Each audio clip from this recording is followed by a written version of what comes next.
মায়ের চরণে স্পর্শে যে স্নিগ্ধ কোমল মধুর অনুভূতি ছিল, সেই কোমল অনুভূতি কঠিন চরণ মনে মনে চিন্তা করে, ধারণা এ তো আমার মা না, এ তো আমার মা না, তবে আমার মা কোথায়? নিশ্চয়ই নিশ্চয়ই আমার মা অন্তপুরে। হনুমান মা মা বলে কাঁদতে কাঁদতে আজ অন্তপুরের উদ্দেশ্যে যাত্রা করছে। রাম নীল কমল দলে লক্ষণকে ডেকে বলে, ভাই লক্ষণ রে, যা তাড়াতাড়ি যা, তরা করে যা, আমার হনুকে ফিরিয়ে নিয়ে আয়। শুনেছেন একটা শব্দ প্রয়োগ করেছে, আমার হনু।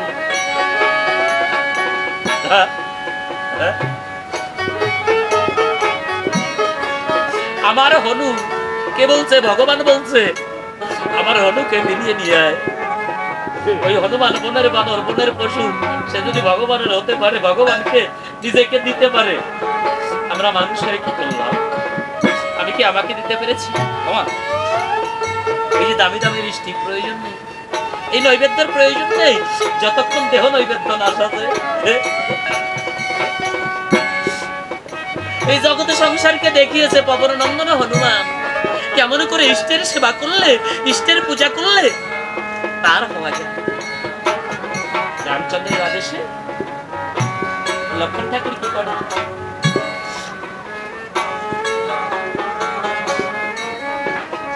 হনুমানের সামনে গিয়ে ঠাকুর লক্ষণ আমার করে জোরে দাঁড়িয়েছে। রামায়ণে বলেছে হনুমানের সামনে লক্ষণ দাঁড়িয়েছে। আর ভাবুক কি বলছে জানেন? আজ ভক্তের সামনে গিয়ে ভগবান করজোড়ে দাঁড়িয়েছে। ভক্তের সামনে ভগবান করজোড়ে দাঁড়িয়েছে। আমার রামচন্দ্র, লক্ষণ, ভরত, শত্রুঘ্ন চারি ভাই প্রভু না? আর হনুমানকে দাস, দাস না? আজ দাসের সামনে গিয়ে মালিক প্রভু করজোড়ে দাঁড়িয়ে বলছে, বাবা হনুমান, ও হনুমান, কোথায় চলেছিস বাবা? হনুমান ডেকে বলেছে, ঠাকুর খুড়া, আমি না অন্তপুরে আমার মায়ের কাছে যাচ্ছি। বলে, হনুমান, তুই তো মায়ের কাছে যাবি, কথা দিবি? বলি, তবে ঠাই অন্তপুরে তো মা নাই, অন্তপুরে মা নেই।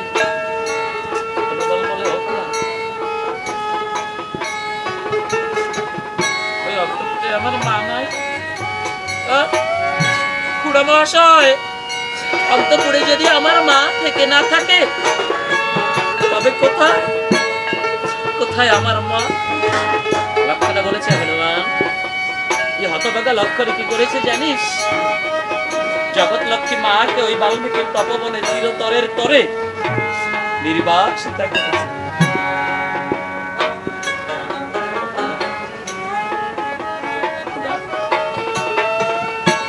তুমি কি আমাকে বলতে পারো আমার মা কোন অপরাধে অপরাধিনী? যে অপরাধে অপরাধিনী করে আমার প্রভু আমার মাকে তার চরণে সেবা হতে বঞ্চিত করেছে। লক্ষণে ডেকে বলে, হনুমান, যদিও ন্যায় অন্যায় বোধ আমার মাঝে আছে, কিন্তু আমি বিচার করতে পারিনি। কেন পারিনি জানিস? এই আমাকে দেখছিস না, আমি লক্ষণ, আমি তো আমার না, আমি তো রামের লক্ষণ। আমি তো আমার না, আমি তো রামের লক্ষ্য। রাম আদেশ পালন করাই আমার জীবনের লক্ষ্য, আমার জীবনের ব্রত, আমার জীবনের ধর্ম। তোর মতো আমিও যে রামচন্দ্রের সেবক, আজ্ঞাবহ দাস, বলি তোর পাশ। তাই আমি কি করেছি? আমি কেবল রাম আদেশ পালন করেছি, আমি বিচার করতে পারিনি। হনুমানের পূর্বজন্ম আছে। হনুমান আজ ভগবানকে শাসন করতে চলেছে, ভক্ত ভগবানকে শাসন করতে চলেছে। ভগবানকে কোন বাঁধনে বাঁধলে পড়ে ভক্ত ভগবানকে শাসন করতে পারে? মহাপুরুষ শাসনে লিখেছে, পরমানন্দ গুরুদেব শ্রীমৎ অবিনাশ ব্রহ্মচারী মহাপুরুষ শাসক দাদা আছে এখানে। কোন বাঁধনে বাঁধলে মহাপুরুষকে শাসন করা যায়?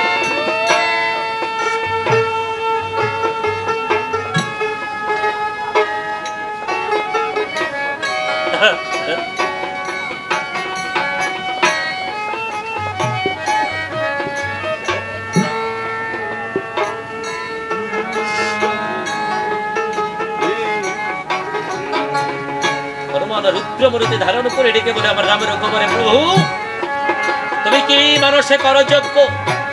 অযজ্ঞ মন্ত্রণালয়ে তুমি কোন যজ্ঞে ব্রতী হলে? এই যজ্ঞ বেদিকার পরে পুরো করে উপদেষ্ঠ এই জগতের কেউ না জানুক প্রভু, আমি তো জানি তুমি স্বয়ং সুর জ্যেষ্ঠ।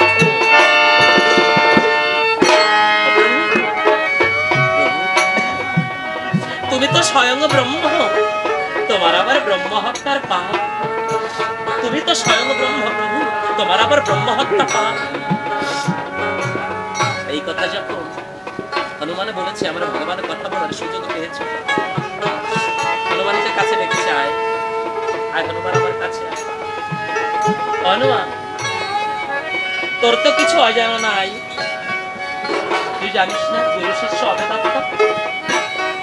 তোর মতো শিষ্য যারা আছে, গুরু আর শিষ্যে কোনো পার্থক্য থাকে না, তুই জানিস না? হনুমান তুই তো সবই জানিস। আসিয়াছি মানব রূপে ধরণীতে, যদি না চলে মানব নিতে, ধর্মপদ মানবে নাহি।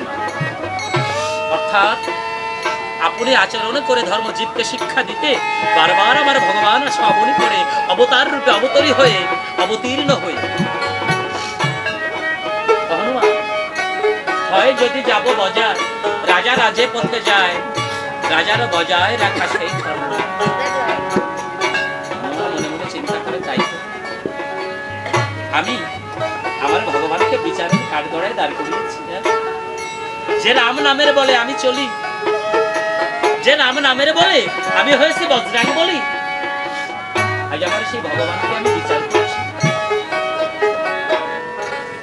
মনে মনে রামচন্দ্রকে দেখে বলছে, এই পশুকুলে জন্ম আমার, বানরী আমার মা, ক্ষণেক তোমাকে ক্ষণেক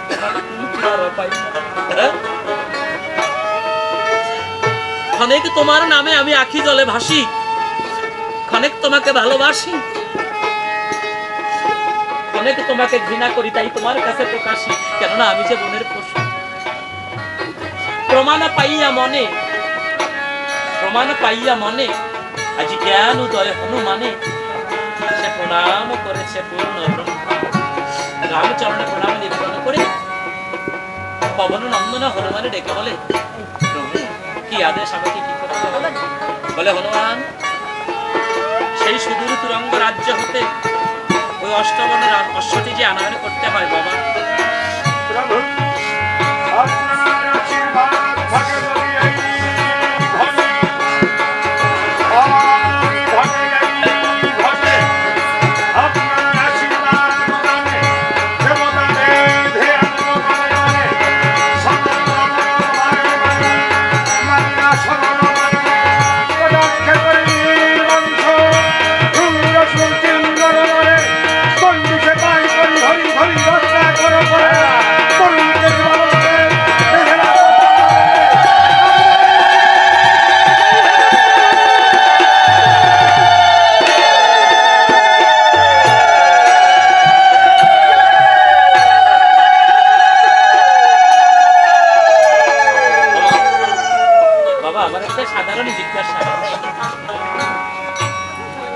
মালিক যিনি যদি এই দেহতরির ভার গ্রহণ করেন, এই দেহতরি যদি আমাদের মালিক যিনি তিনি চালায়, এই দেহতরি কি আর বাকির চালা যায়? এই দেহতরি আপনা আপনি উজান ধার। কি বলেছে, তোর কোনো ভয় নেই হনুমান, আমি সদা সর্ব তার সঙ্গে সঙ্গে থাকবো। তাই হনুমান মনের আনন্দে গান গাইছে, এলো হরিনাম তরণী নৌকা লীলাই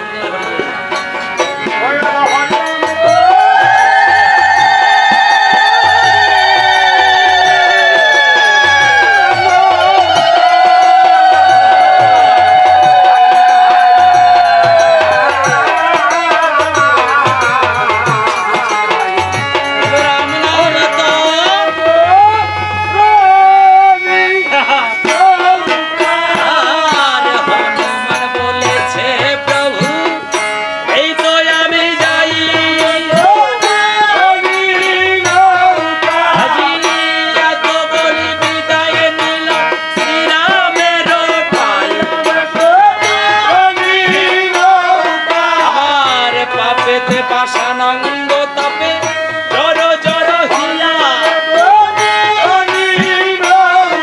আমার তাপি তুঙ্গ শীতল কর চরণ মাথায় দিয়ে এই দেহ তরির কান্ডারীরা সর্বশাস্ত্রে কয় দয়া করে দয়াল রাম বৈশ পাছা দয়া করে যে হো তরির হইলে কান্ডারী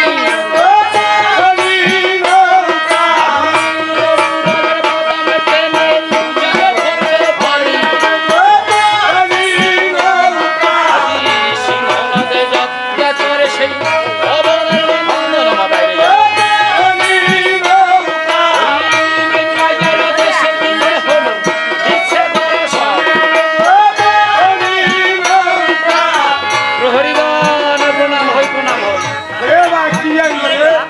অতিথি ভাই অতিথি নতুন নতুন দেখতেছি চার খেল ফ্যান হ্যাঁ এবার চার খেল ফ্যান এবার কি সমাচার তোদের মহারাজের নেতে একটি অষ্টবর্ণের অশ্ব আছে আছেই তো আছে তো হ্যাঁ হ্যাঁ ওই অশ্বটা আমি নিতে আসছি এবার এবার ছোট প্রকার বড় মামা হ্যাঁ ছোট প্রকার বড় মামা ছোট খোকার বড় মামা মামা কি বলছে বুঝতে পারছেন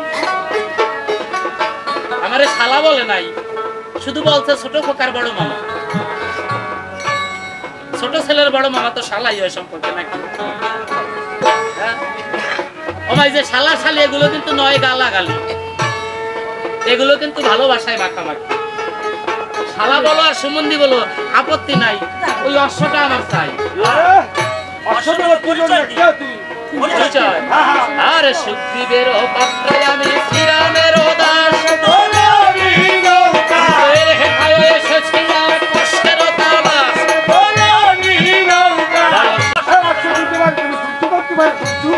আর প্রথমায় গালাগালি দ্বিতীয় বলা বলি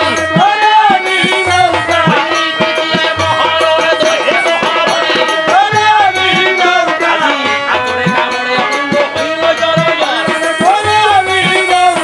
এই দেহে মুখে ভাত হবে তো হরই দিব ভয় পেয়ে দুঃখ কথাই করিল গণ এই রাগের সদর গিয়ে দিছে দর্শন আর কৃত্তিবাস পণ্ডিতের ওই অমৃত লহরী ওই কৃত্তিবাস পণ্ডিতের ওই অমৃত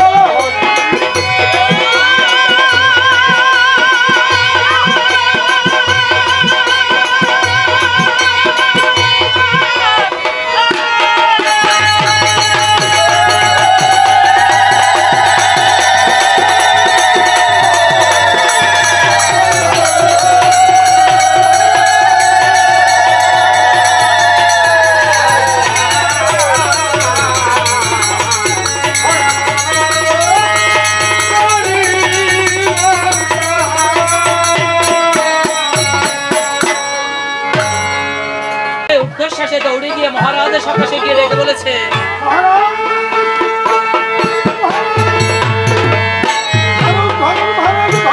কেন কি হয়েছে কে তোমাদেরকে মেরেছে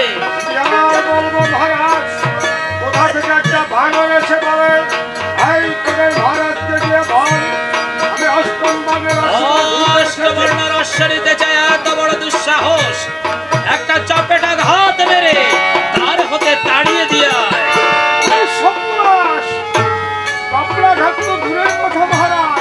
শুধুমাত্র পরিচয় করেছি তাতেই মেরে মেরুদণ্ড ভেঙে দিয়েছে তো তোরা পরিচয় চেয়েছিলি মহারাজ পরিচয় কি বলেছি পরিচয় বলেছে পবন পুত্র সুগ্রীবের পাত্র শ্রীরামচন্দ্রের আজ্ঞা মহারাজ এই কথা বলেছে মহারাজ তোরা তার সাথে যুদ্ধ করেছিস হ্যাঁ করেছি বড় অন্যায় করেছিস এই মারো ছিলাম অন্যায় বলে, তোরা জানিস না আজ এই অভাগার দ্বারে কে এসেছে এসেছে মহারাজ অনন্ত কোটি জন্মের যদি স্বীকৃতি থাকে পরবর্তী জন্মের যদি সাধুগুরু বৈষ্ণবের কৃপা থাকে, তবেই জন্মে জন্মান্তরে এমন ভক্তের দর্শন দেবে। আজ যে আমার দ্বারে ভক্ত চূড়ামণি পবন নন্দন হনুমান এসেছে, চল চল তার কাছে আমরা ক্ষমা চেয়ে আসি। তুরঙ্গরাজ বলরাম ধৃতরাস কৃতাঞ্জলি ফুটে সজল জলদ নয়নে হনুমানকে গিয়ে ডেকে বলেছে, বাবা হনুমান, আমার প্রহরীগণ তোমায় করতে পারেনি হনুমান, তাই করেছে এমন বিরূপ আচরণ, তুমি ক্ষমা করো হনুমান। আর কি হেতু তোমার আগমন? মহারাজ,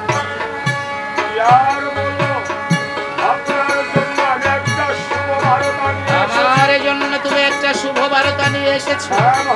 কি সেই শুভ বার্তা? মহারাজ, আমার ভগবান শ্রী রামচন্দ্র অশ্বমেধ যজ্ঞ করবেন বলে আপনার নিকট পাঠিয়েছে। আপনার লাগে একটা অষ্টম বর্ণের অশ্ব আছে, এই অশ্বটি নিতে জন্য আমাকে পাঠিয়েছে মহারাজ। তুরঙ্গরাজের নয়ন সরোবর জলে চিকচিক করে ভরে উঠেছে। মনে মনে চিন্তা করে, সবাই যে ভগবানকে স্মরণ করে, সেই ভগবান আজ আমাকে স্মরণ করেছে। এই জগৎ সংসারে বলি প্রতীকের ধারে আমার ভগবান যারে স্মরণ করে, তার মতো ভাগ্যবান ভাগ্যবতী কে আছে চরাচরে?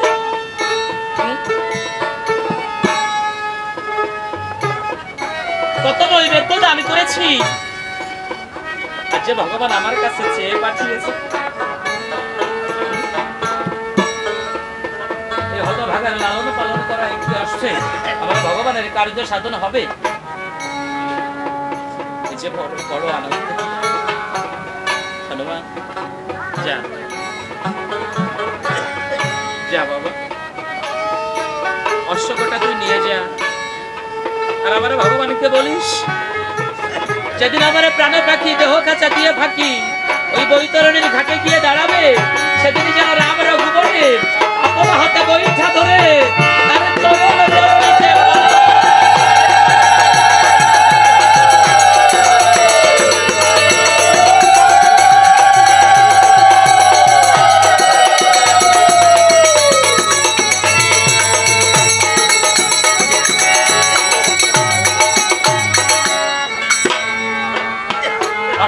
হনুমানের আনন্দিত মন মনে মনে চিন্তা করে, এই অশ্ব নিয়ে যাব আমি অযোধ্যা।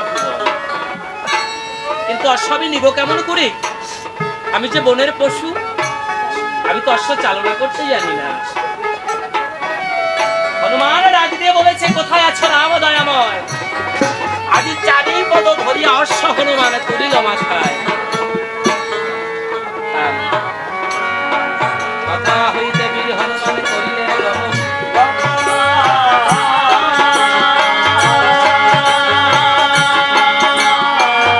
অযোধ্যা ভুবনে গিয়ে হনুমান দিয়েছে দর্শন।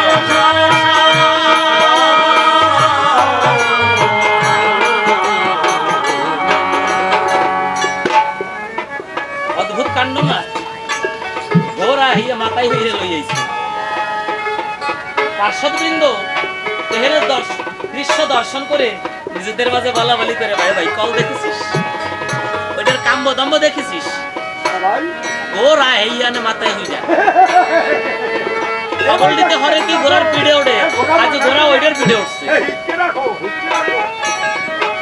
আর একজন কয় উপরের ডাল যা নিচের ডাল তাই। বাবা বুঝতে পারছেন, উপরের ডাল যা নিচের ডাল তাই। তারপর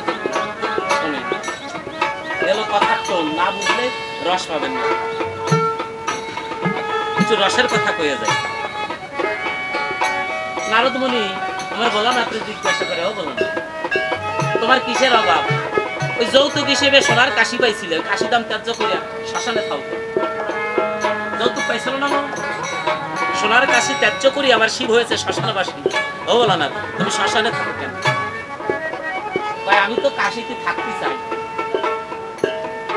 কাশি দামে আমি থাকতে চাই, কিন্তু তোর মার তলেরটা দেখি আমার তলেরটা দেয়।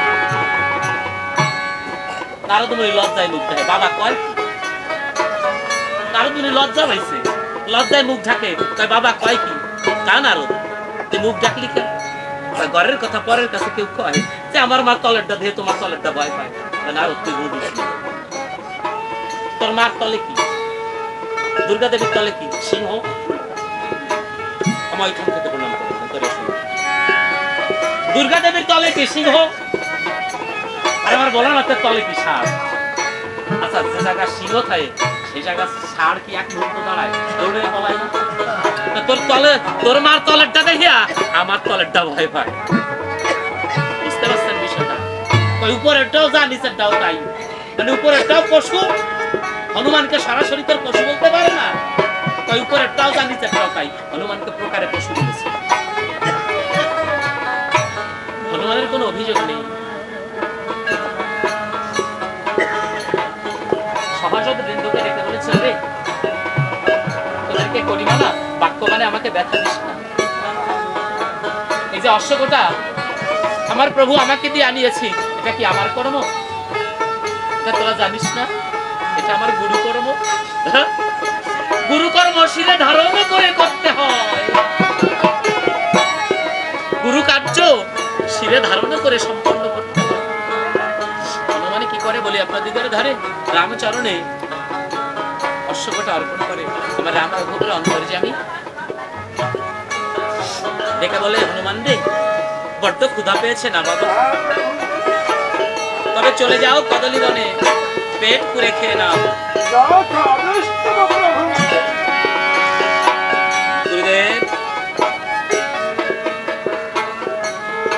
অশ্বটা তো আনয়ন করা হয়েছে, এবার কি করতে হবে গুরুদেব?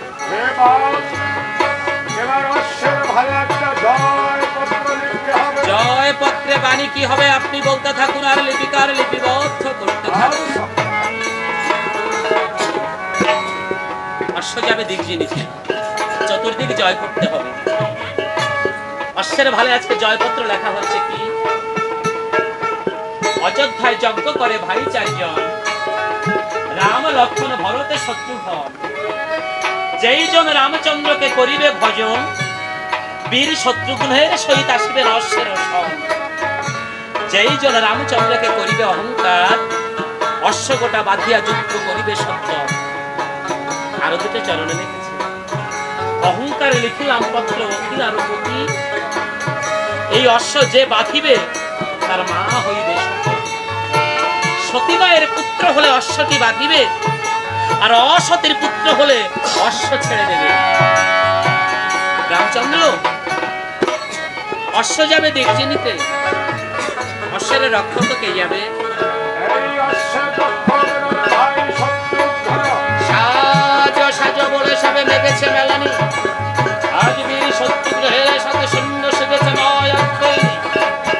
সমন্ত্র সারথীকে ডেকে বলেছে, মহাবীর সারথী আমার ভুবন বিজয়ী রথ খানা রণ সজ্জায় সজ্জিত করে তুমি মুক্ত দ্বারা অপেক্ষা করো।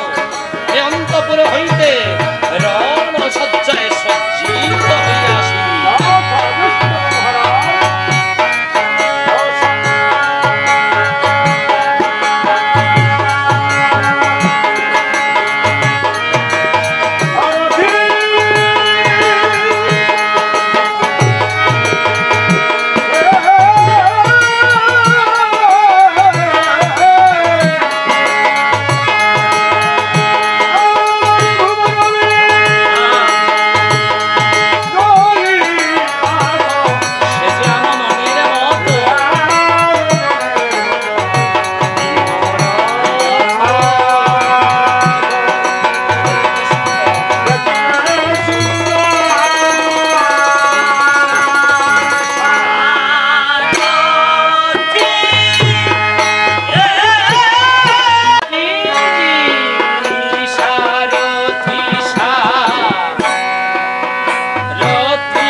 পুত্র গণবীর অহংকারে ডেকে বলে, সারথীর ধারে সারথীরে, এই দক্ষিণ দেশ তো বীর শূন্য, কেননা দক্ষিণ দেশে যত বীর ছিল আমাদের বড় দাদা ঠাকুর লক্ষ্মণ এবং ভগবান রামচন্দ্র একে একে সকলকে নিধন করেছে, এই দক্ষিণ দেশে না গেলেও চলে।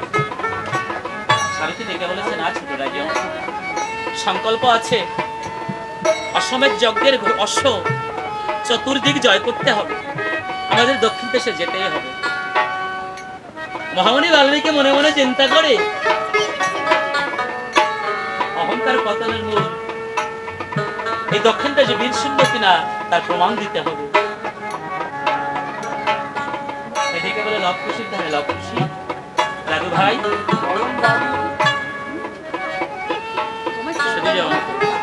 এর আগে বলি, ঠাকুর লক্ষণ আমার মা সীতাকে বাল্মীকি তপোবনে নির্বাসিত করেছে, তাই না? সেই গভীর রজনীতে মা সীতা আমার কেমন করে মহামণি বাল্মীকির চরণ কমলে আশ্রয় পেলেন। করিন্দ্র গমনে জানো কি জানো মুনির ভ্রমণে। করিন্দ্র গমন কি? তোমার করি মানে কি? হাতি না? করিন্দ্র গমনে মানে ধীর গতিতে, জানো কি জানো মুনির ভবনে। মুনি করেন যত্ন যেন মনির অধিক, মুনি পত্নীও ততোধিক। গ্রীষ্মে দেয় শীতল ভোগ, শীতে অগ্নি জেলে করে মা সীতার সমীপ। মা আবার ছিলেন পঞ্চম মাসের অন্তঃসত্ত্বা, ক্রমে 10 মাস 10 দিন পূর্ণ যেদিন হয়, প্রসব করেছে এক শিশু যেন পূর্ণ চাঁদের। প্রসব করেছে এক শিশু যেন পূর্ণ চাঁদের উদয়। সমুদয় রামের অবয়ব, তাই মুনি মনের সুখে তার নাম রাখিল কি? লব। লবের বয়স যখন 5 বৎসর হয়, একদিন লবে রাখি মুনির সন্নিকটে ঘাগরি কাখে মা জানো কি জানো যমুনার ঘাটে। মহামণি ছিলেন অন্নমন, এই অবসরে লব মায়ের পশ্চাতে ধায় অতি গোপন। লব যে কখন মায়ের পিছনে পিছনে যমুনার ঘাটে গেছে মহামণি লব দর্শনে মহামণি চিন্তা করে, ব্যাঘ্র শৃগালের ভয় আছে অরণ্য মাঝে, বুঝি লবকে একা পেয়ে ব্যাঘ্র শৃগালে ধরে খেয়েছে। এদিক ওদিক চতুর্দিক মহামণি করেন অন্বেষণ, লব বিহনে বিকল ভাবিয়া মুনি তপোবন। লবে রাখি গিয়েছে জানো কি, বুঝিবা তার হারা হইল সর্বস্ব ধন, এখন উপায় হবে কি? কে দিবে সন্ধান করে, উপায় কি করি? বুঝিবা করিল ধ্বংস ধরি করি করি, সাধের শিশু করিল বাবুজি সার তুলে ভক্ষণ। এটাকে ভাবিয়া মুনি উন্মাদ লক্ষ্য। ওরে পুত্র নাই কুটিরে, মা করিলে শ্রবণ, জীবন হইতে আসিয়া তেজিবে জীবন। কি দিয়ে পরাণে খানা বাঁধে, মা বাবার পরাণ তো কেবল সন্তানের লাগিয়া কাঁদে। পুত্র নাই কুটিরে মা করিলে শ্রবণ, যদি কোনো মা যদি কোনো বাবা শ্রবণ করে, সকালে সন্তান চলে যায় চিরবিদায় নিয়ে।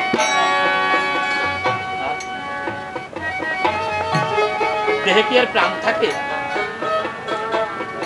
পুত্র নাই কুটিরে সীতা করিলে শ্রবণ, জীবন হইতে আসিয়া তেজিবে জীবন। জীবন হইতে আসিয়া তেজিবে জীবন। প্রথম জীবন কি? যমুনা, নদী, জল, অর্ণব, সলিল। আর দ্বিতীয় জীবন প্রাণ। জীবন হইতে আসিয়া তেজিবে জীবন। এটাকে ভাবিয়া মনে উন্মাদ লক্ষ্য। লব আকৃতি এক কুশাতে করিলে তো নির্মাণ, মন্ত্রপুত করে তাই দিলে কো জীবন। কে বলিতে পারে না হে সীতার নন্দ। এদিকে মা সীতা যমুনার ঘাটে গিয়ে কুম্ভে বাড়ি পূর্ণ করে যখন অগ্রসর হয়েছে, সম্মুখেতে দেখতে পায় লব। দক্ষিণী কাঠে কলসী, বাম কাঠে লব। কুটিরে চলেছে সীতা করিয়া উৎসব। আঙিনায় এসে দেখতে পাই গৃহ মাঝে দ্বিতীয় নন্দ। আজ বিস্ময়ে বিস্মিত হলো ওই বিশ্ব বন্ধনীর মন। মহামণি বাল্মীকি ডেকে বলেছে, গৃহ মাঝে পাশে দেখি এক লব আর আমার কোলেতে আর এক লব। এ কেমন মধুর ভাব পিতা, এ কেমন মধুর ভাব। বলে ওমা মা, তুই তো তোর লবকে আমার কাছে রেখে গিয়েছিস। লব কখন তোর পিছনে পিছনে যমুনার ঘাটে গেছে আমি আর জানতে চাই। চিন্তা করেছি ব্যাঘ্র শিকারের জন্তু জানোয়ারের ভয় আছে, বুঝিবাত্র লবকে একা পেয়ে জন্তু জানোয়ারের ধরে তেলে ছিঁড়ে দিয়েছে। আমি জানি জীবনের সবকিছু হারিয়ে ওই লবকে বক্ষ মাঝে জড়িয়ে ধরে এখনো তুই বেঁচে আছিস। তোর একমাত্র বাঁচার অবলম্বন তোর লবের যদি কিছু হয়ে যেত, তোর অবস্থা কি হতো, তোর গতি কি হতো। তোর কথা চিন্তা করে তোর তরে আমি যোগ বলে এই দ্বিতীয় নন্দন সৃজন করেছি। তুই আমাকে অনুমতি দে, ওকে আমি ধ্বংস করে দে। দেখে বলে সীতা না পিতা, তা হয় না। আমার একজন পুত্র ছিল, তদ প্রসাদাৎ তব প্রসাদে আশীর্বাদে আমার দ্বিতীয় পুত্র ও আমার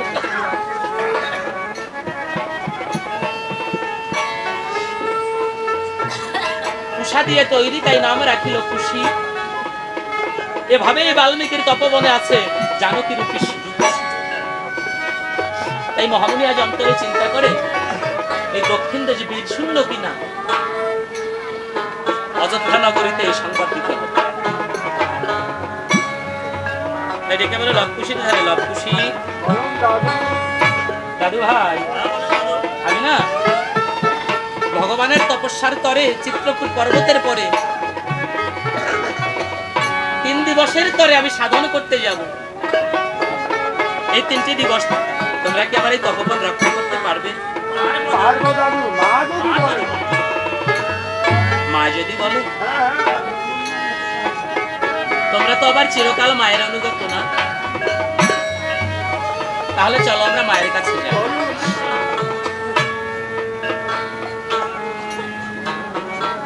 তপবন মাঝে বর্ণ কুটিরে মা সীতার জীবনে কেমন করে কাটে।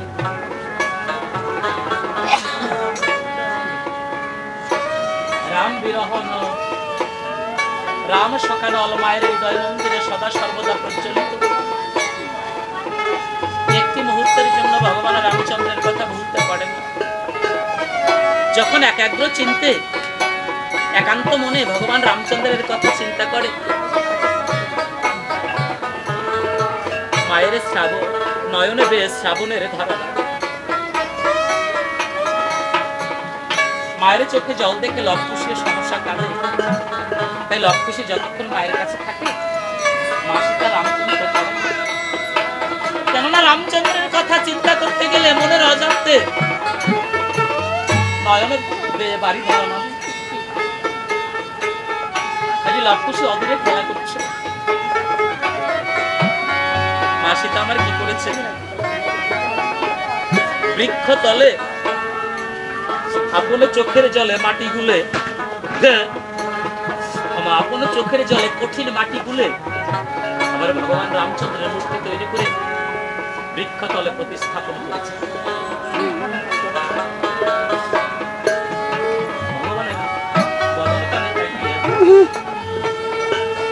মা সীতা মনে মনে বলছ, তুমি জানো না তোমার চরণ চরণে আমারও ভালো লাগে।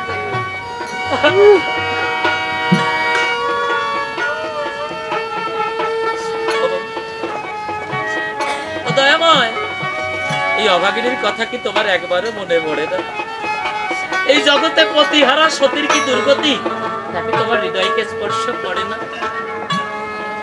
তুমি আমাকে ত্যাগ করেছো, আমার কোনো দুঃখ নেই, কিন্তু আমি চিন্তা করে কুল পেলাম না তোমার চরণ কমলে কি এমন অন্যায় আমি করেছি, তোমার শ্রী চরণ পদ্মে কি এমন অপরাধ আমি করেছি যে অপরাধে অপরাধীনি করে তুমি আমাকে তোমার চরণ সেবা হতে বঞ্চিত করেছো।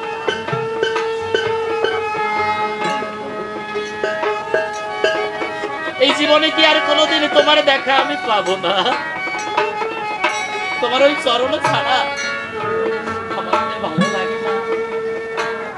দেখা দাও, দেখা দাও। দেখা দাও দয়াল দীন বন্ধুরা।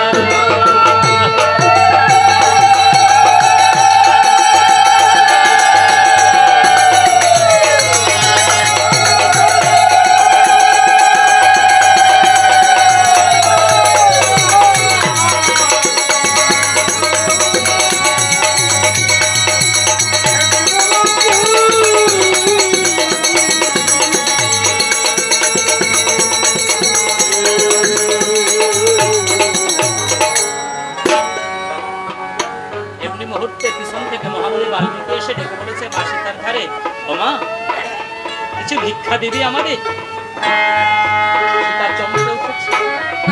মনে মনে চিন্তা করে এমনই একদিন ভিখারি এসেছিল ওই পঞ্চবটির বনে। মনে পড়ে রাবণের কথা?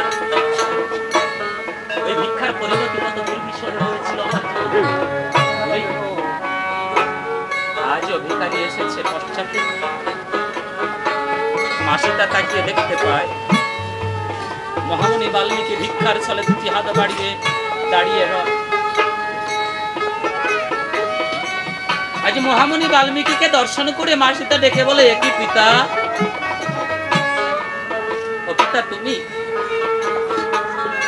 সবই তো তুমি জানো। ও পিতা, তোমার তো কিছু অজানা নাই।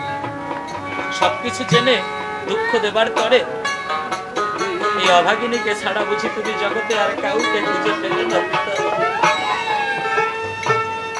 পিতা।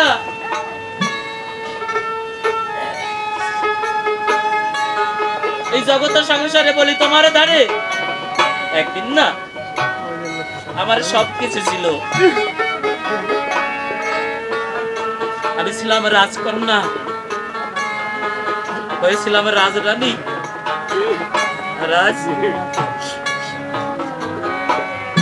রাজ্যে আমি পথের ভিখারি, আজ আমি পরাশ্রিতা।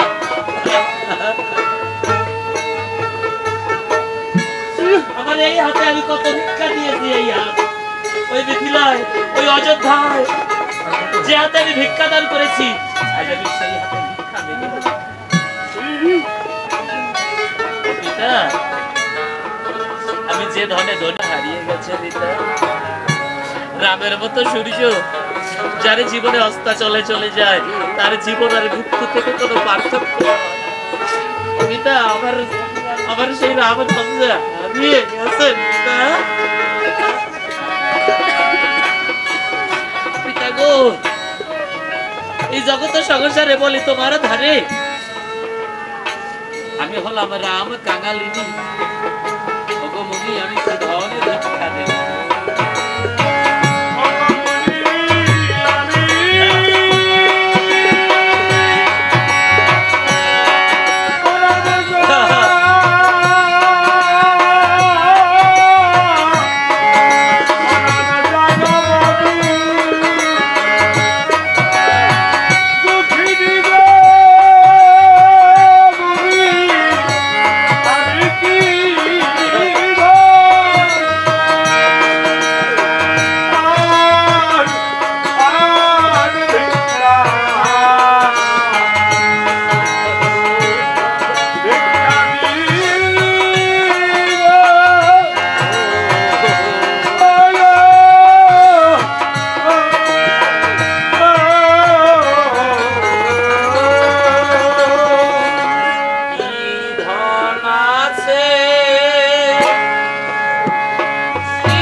তোর কাছে যে ধন নাই আমি কি তোর কাছে সেই ধন চাই? পিতা ডেকে বলেছে, পিতা তোমার কি ধন চাই? সেই ধন যদি আমার বলতে থাকে অনায়াসে সে ধনে লুটাবো তোমার রাখবো চরণে। বলো বলো বলো পিতা তোমার কি ধন চাই? আমি সামান্য ধন টাকা পয়সার জন্য আসি। তুমি সামান্য ধন রত্ন টাকা পয়সার জন্য আসনি। না না না, তা নয় মা, তা নয়। তা নয়? তোর গৃহে যে লাভ খুশি লাভ আছে, খুশি আছে, হ্যাঁ আছে। এদের বলে তিন বছর না। ভিক্ষা প্রার্থনা না। প্রাণ যদি তুমি চাও গো পিতাই আমি প্রাণ দিতে পারি। ও গো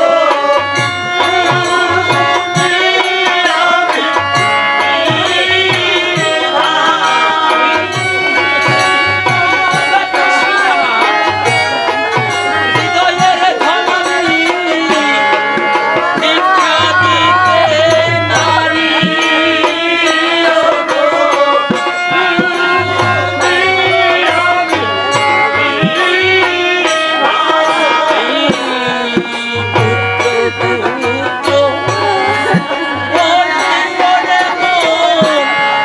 পুত্র বড়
খুশিকে দিতে হবে।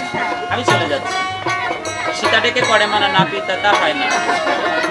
পিতৃকুল রক্ষা করে যেমন আমার ধর্ম, শ্বশুরকুল রক্ষা করা আমার একবারে যখন বলেছি তোমার কি চাওয়া, সেই ধন যদি আমার বলতে থাকে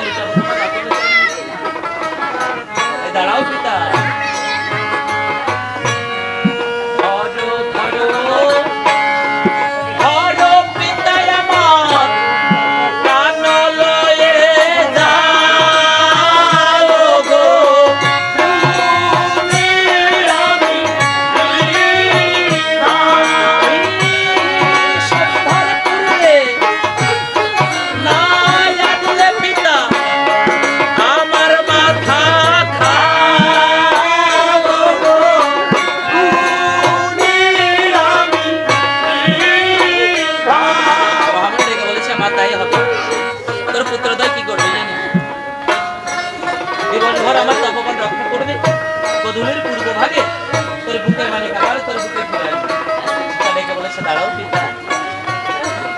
আমার কথা নিবা? ওই লব খুশি আমার দুধের বালক পিতা দণ্ডে দণ্ডে খালো গো।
মায়ের তো অনুমতি মিলল, তাহলে চলো এবার আমরা যাই।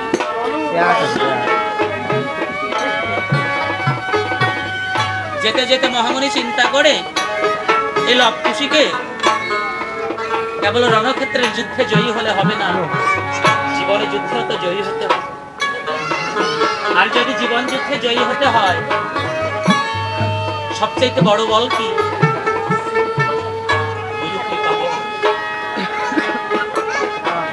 সবচেয়ে বড় বল গুরু কৃপা বল। গুরু কৃপা বিন্দু জীবনে যুদ্ধে জয়ী হয়ে যায়, ওদের গুরু কৃপা দরকার। তাই ডেকে বলছে, আচ্ছা লবকুশী দাদু ভাই, তোমাদেরকে দীক্ষা শিক্ষা কিছু হয়েছে? ভাই খুশি মুনি ঠাকুর কি বলে? দীক্ষা শিক্ষা কাকে বলে? এটা কি কোনো খাদ্য বস্তু? না কোনো মাথার বস্তু? লবকুশী খাদ্যবস্তু নয় বাবা, এটা শিরে সংস্কার ধারণ করা দীক্ষা, দীক্ষা, দিগদর্শন। যে দিক দিলে জীবের নির্বাণ মুক্তি হলে অন্ধকার থেকে আলোর দিন, বন্দি দশা থেকে মুক্তির দিন।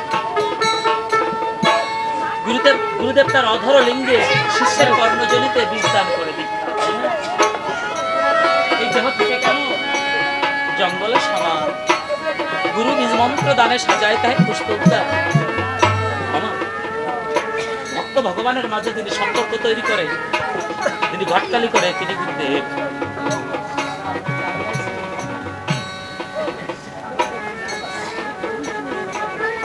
নিজে তরবে তরে যাবে, যিনি সবাইকে তরায়, ভগবানের সন্ধান দেয়, মুক্তির পথ দেখায়। বলুন। যদি আমার সঙ্গে চলতে হয় তবে তোমাদের দুটি ভাইকে দীক্ষা এবং শিক্ষা দুটি যে গ্রহণ করতে হয় দাদু ভাই। ভাই খুশি, মুনিরা খুশি বলে এখন দীক্ষা শিক্ষা নিয়ে যদি আমরা গৃহে ফিরে যাই, আমাদের মাথায় আর আসতে দেবে না। অতএব এই মুনিরা স্বয়ং সম্পন্ন এনার কাছ থেকে আমরা দীক্ষা মন্ত্র গ্রহণ করব। ভাই মুনিরা, আপনি নিজেই আমাদেরকে দীক্ষা মন্ত্র প্রদান করুন। এই যদি তোমাদের ইচ্ছা হয়